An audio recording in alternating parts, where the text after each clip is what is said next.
하나님의 말씀은 사도행전 7장 17절부터 29절까지 말씀입니다. 제가 봉독하겠습니다. 하나님이 아브라함에게 약속하신 때가 가까움에 이스라엘 백성이 애굽에서 번성하여 많아졌더니 요셉을 알지 못하는 새 임금이 애굽 왕 위에 오르매 그가 우리 족속에게 교활한 방법을 써서 조상들을 괴롭게 하여 그 어린아이들을 내버려 살지 못하게 하려 할세. 그때 모세가 났는데 하나님 보시기에 아름다운지라. 그의 아버지의 집에서 3달 동안 길리더니 버려진 후에 바로의 딸이 그를 데려다가 자기 아들로 기르매 모세가 애굽 사람의 모든 지혜를 배워 그의 말과 하는 일들이 능하더라. 나이가 40이 되매 그 형제 이스라엘 자손을 돌볼 생각이 나더니 한 사람이 원통한 일을 당함을 보고 보호하여 압제받는 자를 위하여 원수를 갚아 애굽 사람을 쳐 죽이니라. 그는 그의 형제들이 하나님께서 자기의 손을 통하여 구원해 주시는 것을 깨달으리라고 생각하였으나 그들이 깨닫지 못하였더라. 이튿날 이스라엘 사람끼리 싸울 때 모세가 와서 화해시키려 하여 이르되 너희는 형제인데 어찌 서로 해치느냐 하니 그 동물을 해치는 사람이 모세를 밀어들여 이르되 누가 너를 관리와 재판장으로 우리 위에 세웠느냐? 내가 어제는 애굽 사람을 죽인 것 같이 또 나를 죽이려느냐 하니 모세가 이 말 때문에 도주하여 미디안 땅에서 나그네 되어 거기서 아들 둘을 낳으니라. 아멘. 오늘은 본문 사도행전 7장 17절부터 29절까지의 말씀을 통해서 행복을 방해하는 3가지라는 제목으로 함께 은혜를 나누고자 합니다. 본문의 내용은 우리가 잘 아는 모세의 내용입니다. 모세의 출생과 삶, 그리고 또한 모세가 처음에 어떠한 실수를 했는지, 모세가 한 잘못은 무엇이었는지, 모세가 했던 행동이 무엇이 문제가 있는지 기록을 하고 있습니다. 모세는 본문에 기록된 대로 그가 바로의 딸에 의해서 왕자로 길러지게 됩니다. 그리고 애굽 사람의 모든 지혜를 배워서 그의 말과 하는 일이 능하게 됐다고 했습니다. 나이가 40이 됐을 때 모세는 한창 전성기였습니다. 그가 그때 이스라엘을 돌볼 생각이 나더니 라고 본문은 23절에 기록하고 있습니다. 사람들이 어릴 때는 모르지만 어느 정도 성장한 뒤에, 처음에 교회에 나왔을 때 모르지만 어느 정도 믿음이 자란 뒤에 사람들은 하나님을 위해서 무언가 해보려는 생각을 가지게 됩니다. 아, 내가 하나님을 위해서 일을 해야 되겠다. 하나님을 위해서 헌신해야 되겠다. 하나님을 위해서 살고 싶다라는 생각을 하게 됩니다. 그러나 중요한 것은 하나님을 위해서 일하려고 할 때 준비가 되지 않았을 때 우리는 그동안 우리가 준비했던 우리의 지식과 우리의 능력과 우리의 재물과 우리의 배경을 통해서 일을 하려고 할 때가 많이 있습니다. 그것을 통해서 우리는 하나님이 원하시는 일을 할 수 있다고, 내가 문제를 해결할 수 있다고, 내가 무엇인가 다른 사람들을 구할 수 있다고, 구할 수 있는 힘을 가지고 있다고 자만하거나 교만하기 쉽습니다. 그러나 오늘 본문에는 이러한 모세를 정말로 자신이 의지했던 말과 그 능력들이 얼마나 어리석은 생각이었는지를 깨닫게 하는 말씀입니다.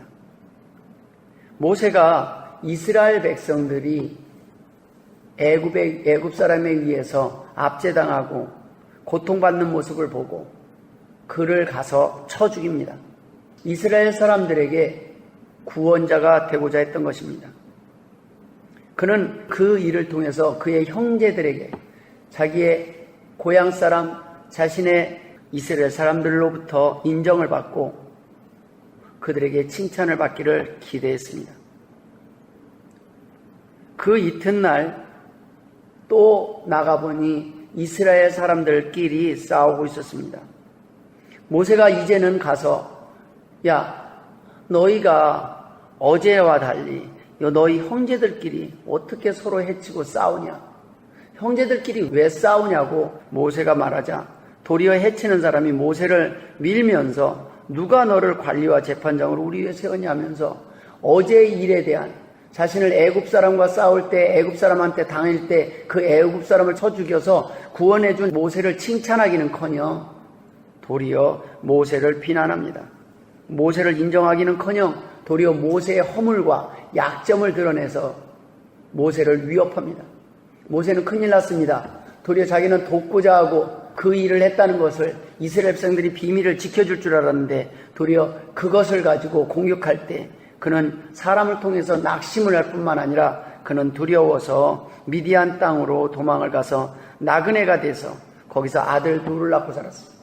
이 모세는 그 한 번의 일을 통해서 그는 애굽의 모든 왕자의 자리도 놓치고 그는 이스라엘 백성을 위하고 선한 의도로 시작을 했다가 자기 딴에는 선한 의도로 자기 딴에는 좋은 일이라고 생각하고 시작을 했던 그 일을 통해서 그는 상처를 받고 낙심을 합니다. 다른 사람을 통해서 그 일을 당했다면 모세는 도리어 꿋꿋하게 이겨냈을지도 모릅니다. 그러나 모세에게서 큰 상처는 바로 자기 백성에게 배신감을 느꼈다는 것입니다. 자기 백성을 위해서 선한 의도로 시작을 했는데 자기를 실망시키고 자기에게 공격을 하고 자기에게 위협을 했던 것은 다름 아닌 자기의 동족이요 민족이요 자기 백성이었던 것입니다. 여러분, 이 땅을 살다 보면 우리가 남에게 의해서 큰 상처를 받는 것이 아니라 가까운 사람을 통해서 큰 상처를 받을 때가 많이 있습니다. 가까운 사람을 통해서 우리의 행복을 방해받을 때가 많이 있다는 것입니다. 저는 오늘 본문을 통해서 모세가 당한 이러한 일들이 과연 우리의 삶 가운데서는 일어나지 않는가 생각해보자는 말씀입니다. 이 세상에서 참으로 안타까운 모습들이 많이 발생합니다. 형제끼리 서로 해치는 내용들, 부부와 가족끼리 서로 불화하고 싸우는 내용들, 안타까운 이스라엘의 모습이 오늘날은 일어나지 않습니까? 교인들끼리 싸웁니다. 같은 교회 내에서 싸웁니다. 같은 교회 내에서 당파를 나누고 같은 교회에서 끼리끼리 서로를 비난하며 욕을 하며 살아갑니다. 서러운 이국 땅에서 서로 힘이 되기는커녕 조금 더 편하고자 서로 상처를 주고 있는 모습들입니다. 오늘날 이런 모습과 모세가 바라본 이스라엘 백성의 모습이 그리 다르지 않습니다. 이 세상에서 우리는 서로 힘이 되기는커녕 부부간에도 서로 상처를 주고 서로 싸우며 살아갑니다. 우리는 바로 이러한 가운데 상처를 주고받으며 우리는 점점 믿음의 자신감도 잃어버리고 하나님조차 의심하기도 합니다. 저는 오늘 본문에서 과연 사단이 우리의 삶 가운데 무엇을 가지고 흔들고 사단이 무엇을 가지고 우리를 심란케 하며 우리를 넘어뜨리려고 하고 하나님이 주시고자 하는 평안을 깨트리며 행복을 깨트리는지 살펴보고자 합니다. 첫 번째는 잘못된 편견입니다. 잘못된 관점입니다. 잘못된 가치관입니다. 잘못된 신앙입니다. 서로가 다르게 알고 있는 신앙들입니다. 그로 인해서 우리는 오해를 받습니다. 서로 오해를 합니다. 이해를 하기는커녕 서로 의심하며 서로를 의심하는 생각이 꼬리에 꼬리를 물게 됩니다. 이것은 마치 색안경과 같아서 파란 안경을 쓰면 세상이 파랗게 보이고 노란 안경을 쓰면 세상이 온통 노랗게 보이듯 몹시 위험하며 무서운 것이 바로 잘못된 편견이요 가치관입니다. 지옥이 다른 데 있는 것이 아니라 남의 편견, 남의 눈총 가운데 살아가는 것이 잘못된 편견, 잘못된 입, 잘못된 눈총 가운데 살아가는 것이 바로 지옥입니다. 갑자기 남편에게 이 편견이 생기면 하는 행동이 다 못마땅하게 보입니다. 6.25는 동족 간의 전쟁일 뿐 아니라 잘못된 이념 때문에 생긴 비극입니다. 그 전쟁의 이유가 바로 잘못된 사상, 잘못된 신앙, 서로 다른 생각 때문에 생긴 비극이었던 것입니다. 내가 바라보는 세상만 보고 내가 듣는 소리만 듣게 됩니다. 내가 보고 싶은 세상만 보고 내가 듣고 싶은 소리만 듣게 됩니다.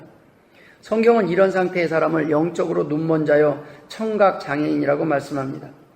부정적인 가치관, 병든 가치관, 병든 사상, 병든 이념으로 상처받은 안경으로 세상을 보는 것이 바로 문제라는 것입니다.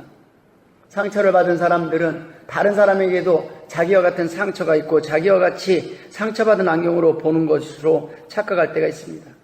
병든 영혼은 세상을 삐뚤어지게 볼 때가 많이 있습니다.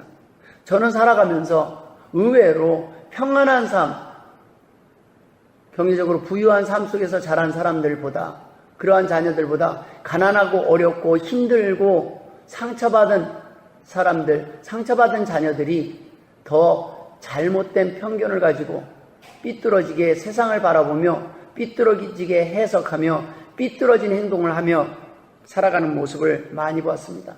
참으로 안타까운 일입니다.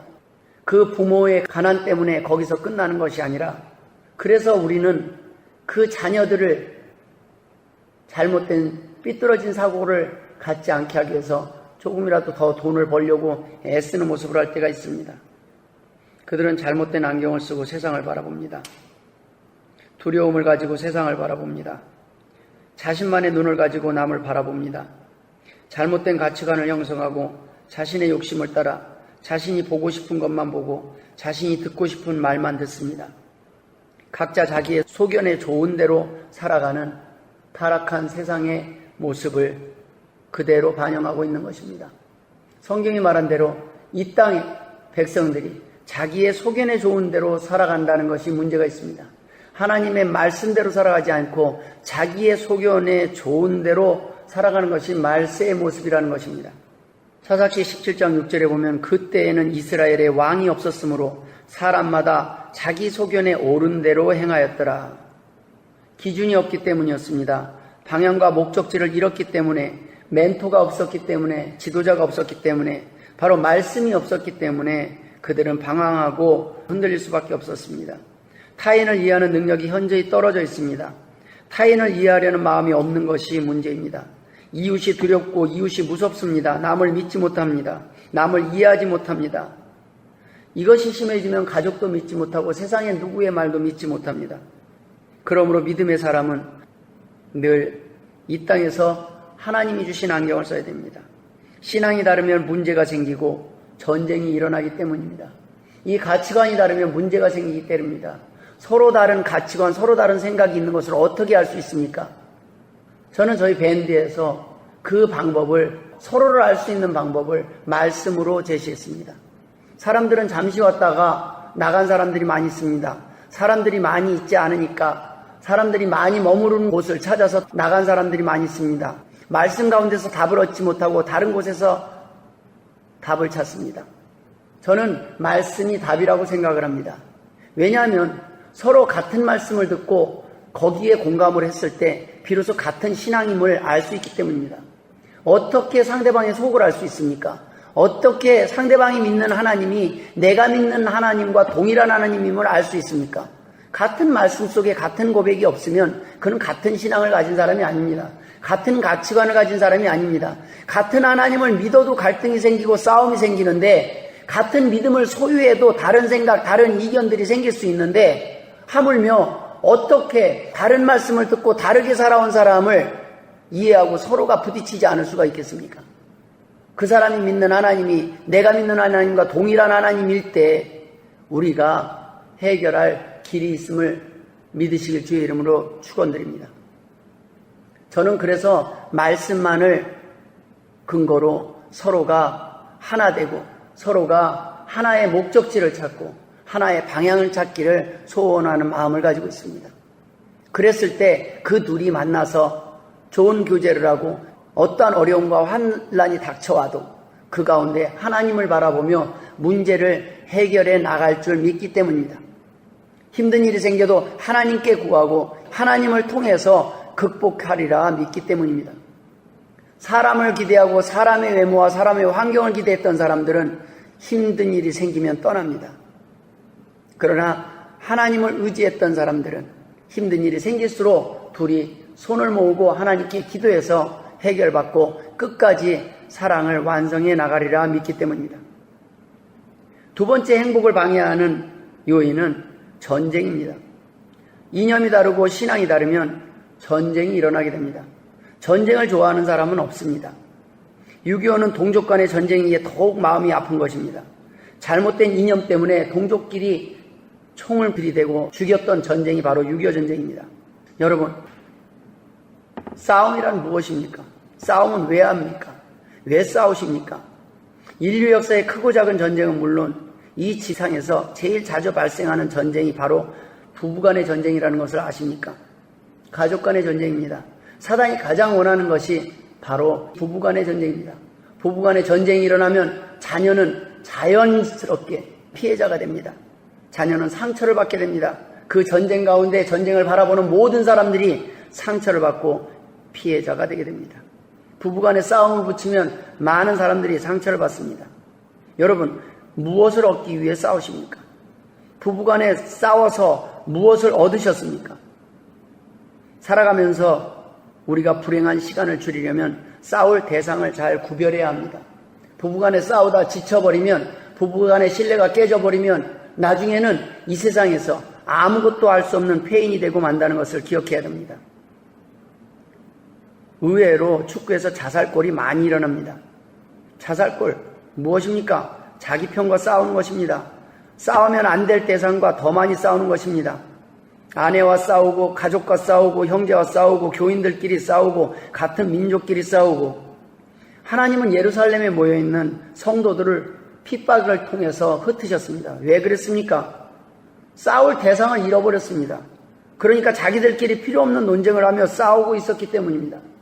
세상을 향해 나아가야 될 크리스천들이, 하나님의 백성들이 자기 민족끼리, 자기 백성끼리, 아니 자기 신자끼리, 크리스천끼리 서로 물고 뜯고 싸우고 있었다는 것입니다.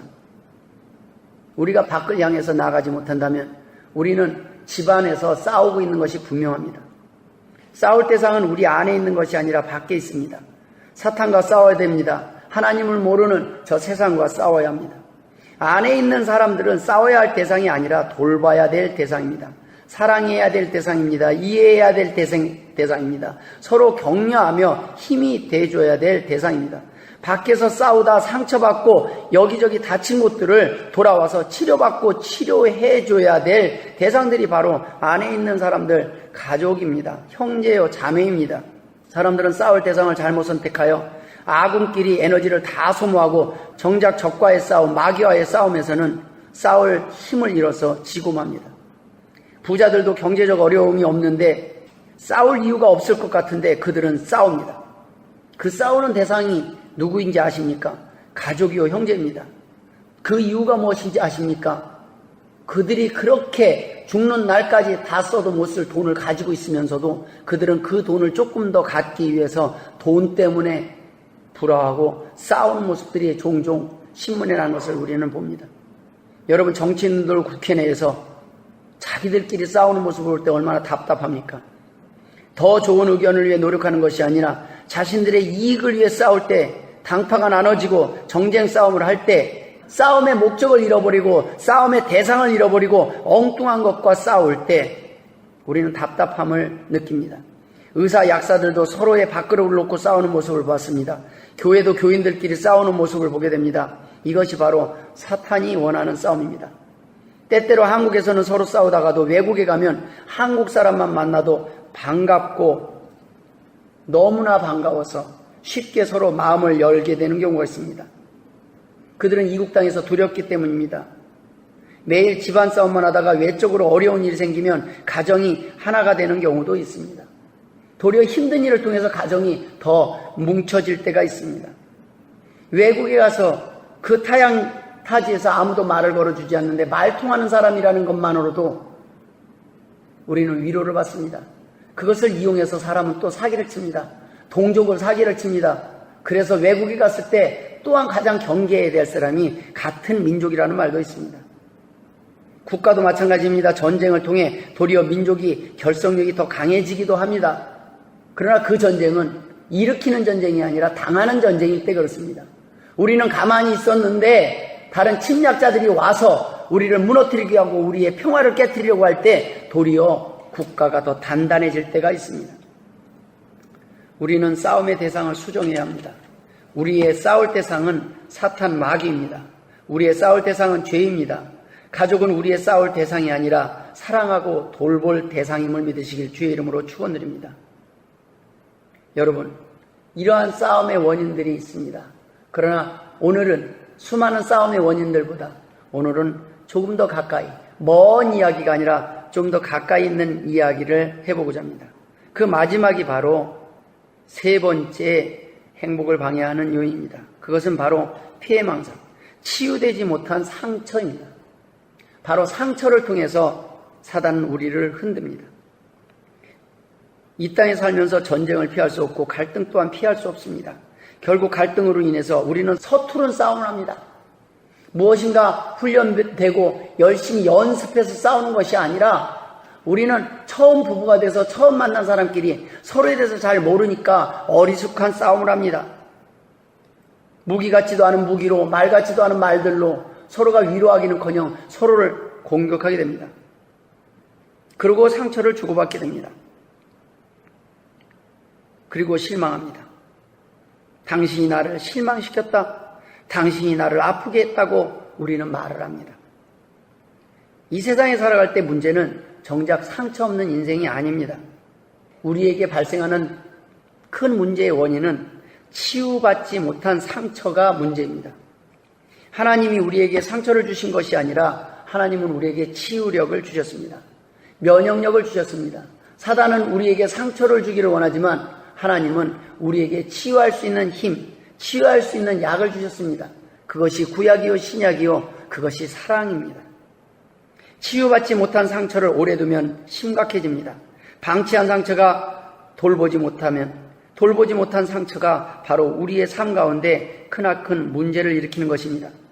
이러한 상처는 주님 앞에 나올 때 치유됨을 믿으시길 주의 이름으로 축원드립니다. 하나님의 말씀을 대하고 하나님을 만날 때 비로소 우리는 위로를 받고 치유받을 수 있습니다. 이사야 30장 26절에 여호와께서 자기 백성의 상처를 싸매시며 그들의 맞은 자리를 고치시는 날에는 달빛은 햇빛 같겠고 햇빛은 7배가 되어 7날의 빛과 같으리라. 오늘 이 은혜가 여러분에게 있기를 주의 이름으로 축원드립니다. 주님을 만나서 상처가 치유되는 경험을 하시길, 그 기적을 경험하시길 주의 이름으로 축원드립니다. 상심한 자들을 고치시며 그들의 상처를 싸매시는 분이 누구십니까? 바로 하나님이십니다. 하나님은 우리가 아픈 상처를 가지고 살아가는 것이 아니라 치유받고 풍성한 삶을 살아가기를 원하시기 때문에 더더욱 그렇습니다. 사람들은 부부싸움을 하고 나서 목사님이라면 이런 일을 용서하실 수 있겠습니까? 목사님 이것도 용서해야 합니까? 여러분 그 질문을 바꿔서 주님 앞에 물어봅시다. 주님, 이것도 용서해야 합니까? 주님이라면 용서하실 수 있겠습니까? 우리 주님은 용서하신 분입니다. 우리 주님은 내가 너희를 사랑한 것 같이 너희도 사랑하라고 말씀하신 분입니다.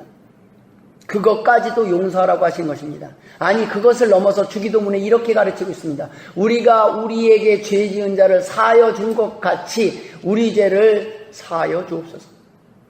성경은 말씀하고 있습니다. 너희가 용서하지 아니하면 천부께서도 용서하지 않겠다고 말씀하고 계신 것입니다.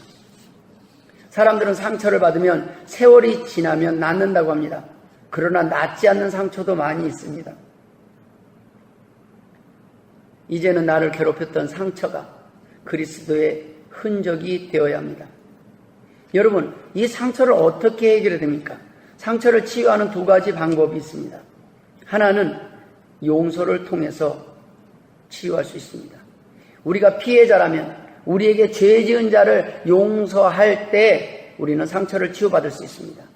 여러분, 상처를 받으셨습니까? 누군가 여러분에게 상처를 주셨습니까? 그럼 어떻게 그 상처를 치유받을 수 있습니까? 용서를 통해서만 치유받을 수 있습니다. 그리스도가 우리를 용서하셨기 때문에 우리는 용서할 수 있는 사람이 될 수 있는 것입니다. 우리는 더 큰 빚을 탕감받았기 때문에 우리에게 더 작은 죄를 지은 사람들을 용서해야만 하는 것입니다. 여러분, 예수 그리스도께서 우리에게 사랑으로 십자가에 달려 돌아가심으로 인해서 용서하는 방법을, 용서하는 길을 열어주셨습니다. 이 세상은 눈에는 눈, 이에는 이의 방법으로 살아가라고 하지만 성경은 원수를 사랑하라고, 예수 그리스도께서는 원수를 사랑하라고 말씀하고 계십니다. 여러분, 하나 우리가 착각하고 있는 것이 있습니다. 바로 이 용서라는 명령이 누구를 위해서 주신 말씀이냐라는 말씀입니다. 여러분에게 누군가가 가해를 했고 누군가가 잘못을 했고 누군가 욕을 했고 누군가 비난을 했고 여러분을 때렸다면 여러분은 상처를 받을 수 있습니다.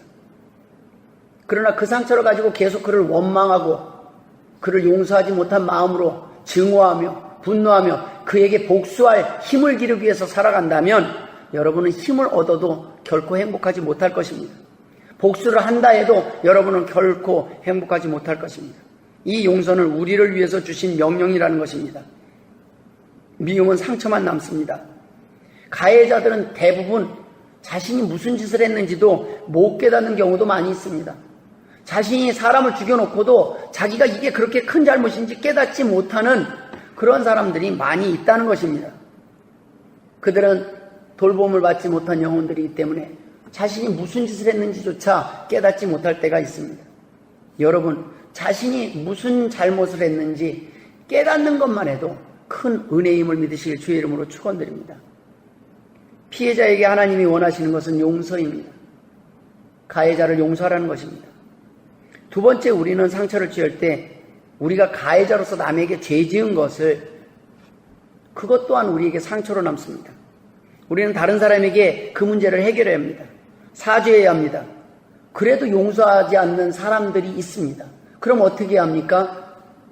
어쩔 수 없습니다. 우리는 사죄했음에도 불구하고 그들이 용서하지 않을 수도 있습니다. 평생 용서하지 않을 수도 있습니다. 그것도 상처로 남습니다.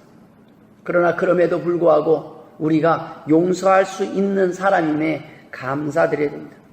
우리가 사죄하고 우리가 잘못해서 끝까지 용서를 구할 수밖에 없는 사람이 아니라 용서할 수 있는 사람은 그나마 나은 사람이라는 것입니다. 여러분, 가해자와 피해자 중에 누가 나은지, 누가 어떠한 상처가 더 큰지 작은지를 따지기 전에 어쩌면은 내가 피해자가 됐을 때는 모든 주도권을 내가 가지고 있지만 내가 가해자가 됐을 때는 상대가 용서하기 전까지는 우리는 자유함을 얻을 수 없습니다. 어쩌면 그것이 더 큰 상처일 수가 있기 때문에 하나님 우리가 가해자가 되기를 원치 않으십니다. 이제껏 우리를 괴롭혔던 이런 상처가 바로 그리스도의 흔적으로 스티그마로 변화되어야 됩니다. 하나님은 이 땅에서 우리가 용서를 통해 상처가 아물기를 원하십니다. 바로 예수 그리스도의 흔적만이 남습니다. 상처는 아물고 거기에 흔적이 남는데 바로 예수 그리스도의 흔적이 남는다는 것입니다. 예수 그리스도께서 우리를 사랑하셔서 십자가에 돌아가시고 못 박히셨던 그 손이 바로 스티그마, 흔적이라는 것입니다. 예수 그리스도 때문에 맞은 채찍이 바로 스티그마, 예수 그리스도를 사랑하는 흔적이라는 것입니다. 예수님 뜻대로 하나님의 말씀대로 살아왔던 흔적이라는 것입니다. 그것은 영광의 흔적입니다. 헌신의 흔적입니다. 순종의 흔적입니다. 사랑했다는 흔적입니다. 바로 그것이 용서입니다. 우리가 이 세상에서 많은 사람들, 우리에게 죄 지은 자를 용서했던 그런 것들이 이 땅에서는 상처는 치유되고 아물어서 바로 그리스도를 사랑했다는 증거로 남는다는 것입니다. 그 흔적들이 저 하늘나라 저 천국에서 아름답게 빛날 날이 올 줄을 믿으시길 주의 이름으로 축원드립니다. 여러분, 우리가 살아가는 동안에 겪는 일들, 시험들, 어려움들, 환경들, 불편한 일들이 그러한 상처가 생길 때마다 우리는 기뻐할 수 있습니다. 성경은 말씀하고 있습니다. 너희가 환난을 당할 때 기뻐하라고, 너희가 핍박을 받을 때 기뻐하라고 합니다. 그리스도를 위하여 핍박을 받고, 너희가 죄를 짓지 않았는데 핍박을 받고, 너희가 잘못이 없는데 핍박을 받고, 그럴 때 기뻐하라고 했습니다. 왜냐하면 용서할 기회가 주어지기 때문입니다. 하나님을 사랑한다는 걸 증명할 수 있는 기회입니다. 여러분, 부부간에 언제 사랑이 증명됩니까? 어려운 일, 힘든 일을 닥쳤을 때 내가 당신을 이만큼 사랑해라는 걸 증명할 수 있는 그런 찬스가 되는 것입니다. 좋을 때는 다 사랑한다고 합니다. 좋을 때는 다 남아있습니다. 그러나 어렵고 힘든 일이 있을 때 내 곁에 남아있는 그 사람을 통해서 그가 진짜 사랑했다는 것을 경험하게 됩니다. 그가 진짜 나를 끝까지 사랑했음을 기억할 수 있게 됩니다. 증명할 수 있게 됩니다. 여러분, 그것은 기회입니다. 우리가 하나님을 얼마나 사랑하는지 여러분 무엇으로 증명할 수 있습니까? 어려운 일이 닥쳤을 때 우리는 증명할 수 있습니다. 다른 사람을 용서하는 모습을 보고 하나님은 흡족해 하실 것입니다. 그럴 때마다 하나님은 그리스도의 흔적, 스티그마를 남기는 그 흔적들을 기억하고 계실 것이라는 것입니다. 우리는 이 세상에서 사람을 만날 때, 배우자를 구할 때 상처를 주지 않을 사람을 찾습니다. 하나님, 오늘도 상처 주지 않을 사람을 만나고 싶습니다. 여러분, 그런 사람 없습니다. 여러분, 사랑할 사람을 구하시길 주의 이름으로 축원드립니다. 용서로 사랑을 증명하고, 용서로 하나님을 얼마나 사랑하는지, 그리스도를 얼마나 사랑하는지 증명하고, 그리스도의 흔적, 스티그마를 남기십시오. 요즘은 자녀도 낳지 않기를 원합니다. 상처를 줄까봐, 상처를 받을까봐, 자신이 자라면서 부모에게 가졌던 원망과 불평을 가진 자녀들은 자신처럼 상처받는 자녀들을 키우게 될까봐, 자신도 자신의 부모처럼 상처를 줄까봐, 그래서 낳지 않습니다. 피해망상, 자신이 피해자라는 의식은 더 큰 피해, 더 큰 상처를 남기게 됩니다. 그러나 용서하고 스티그마를 남기는 사람은 하나님이 원하시는 사람입니다. 더 작은 피해도 용서하지 못하고 상처를 키워가는 사람들이 있습니다.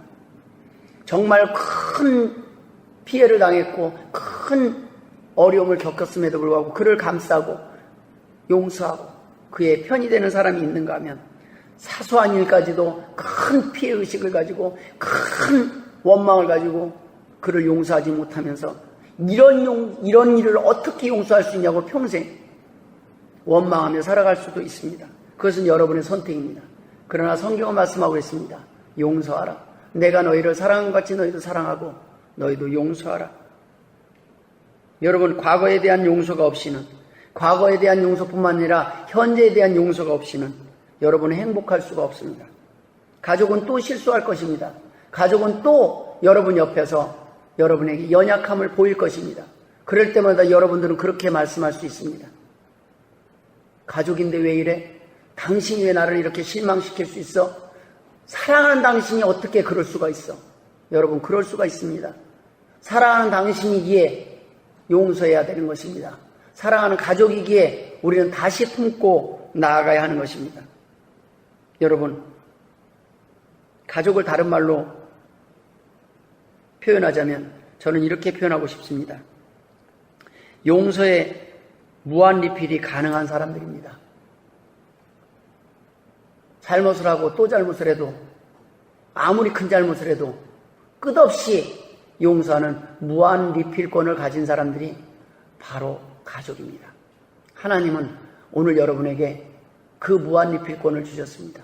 하나님의 자녀로 삼으시고 우리가 실수하고 우리가 넘어져도 아무리 끝없이 잘못을 하고 또 잘못을 해도 하나님은 오늘도 우리를 용서하며 다시 품으시며 다시 기회를 주시는 그런 하나님이심을 믿으시길 주의 이름으로 축원드립니다. 이 땅에서 사단이 우리를 흔들기 위해서 우리에게 여러 가지 방법을 쓰지만 그 방법들 가운데 사단은 잘못된 사상과 잘못된 신앙을 통해서 싸움을 일으키고 그로 인해서 상처를 받게 하고 그 상처받은 영혼들이 치유받지 못한 상태로 세상을 나가서 다른 사람에게 또 상처를 주는 사람이 되고, 그것이 두려워서 이제는 사람 만나기가 두렵고 그것이 두려워서 사람을 사랑하지 못하는 그러한 결과를 원한 것이 사단입니다. 그러나 하나님은 오늘도 그 사람들을 향해서 다시 나아가길 원합니다. 자신을 가해했던 그 사람들을 용서하길 원합니다. 그리고 새로 출발하길 원합니다. 우리처럼 용서할 수 있는 은혜가 있고 용서할 수 있는 길이 있음을 그들에게 전하라고 말씀하시는 것이 바로 하나님의 뜻임을 믿으시길 주의 이름으로 축원드립니다. 기도하겠습니다. 하나님 아버지, 은혜를 감사드립니다. 사단은 우리의 행복을 깨뜨리기 위해서, 우리의 평강을 깨뜨리기 위해서 오늘도 우리를 흔들고 있습니다. 우리의 가족을 넘어뜨립니다. 우리의 자녀를 넘어뜨립니다. 좋은 뜻으로 했지만 우리는 끝없이 오해하고, 좋은 뜻으로 했지만 우리의 생각이 짧아서 우리의 안경이 잘못돼서 상대방을 오해하며 살아갈 때가 많이 있습니다. 상대방을 좋은 뜻으로 했지만은 결과만 바라보고 상대방을 미워할 때도 많이 있었습니다. 또한 상대방이 진정으로 우리를 잘못했을 때 용서하지 못하고 끝없이 그를 미워하며 증오하며 우리의 마음 안에 상처를 품고 살아갈 때가 많이 있었습니다. 하나님 아버지, 용서할 수 있는 은혜를 더하여 주옵소서. 하나님 아버지, 연약한 우리들입니다. 끝까지 붙잡아 주시고 이 땅에 전쟁을 하기 위해서 사람을 만나고 전쟁을 하기 위해서 부부가 되는 것이 아니라, 전쟁을 하기 위한 가족이 아니라, 끝없는 사랑과 용서로 세상을 향해 나가서 세상을 밝게 하는 귀한 하나님의 백성 되게 하여 주옵소서. 이제는 우리 구주 예수 그리스도의 은혜와 아버지 하나님의 극진하신 사랑하심과 성령님의 감화감동 역사 충만하심이 오늘도 하나님의 뜻대로 살기를 원하며 하나님이 가르쳐 주신 사랑의 법칙, 용서의 법칙으로 그리스도의 흔적을 남기며 살아가기를 소원하는 주의 백성 머리머리 위에 이제로부터 영원토록 함께 있을지어다. 아멘.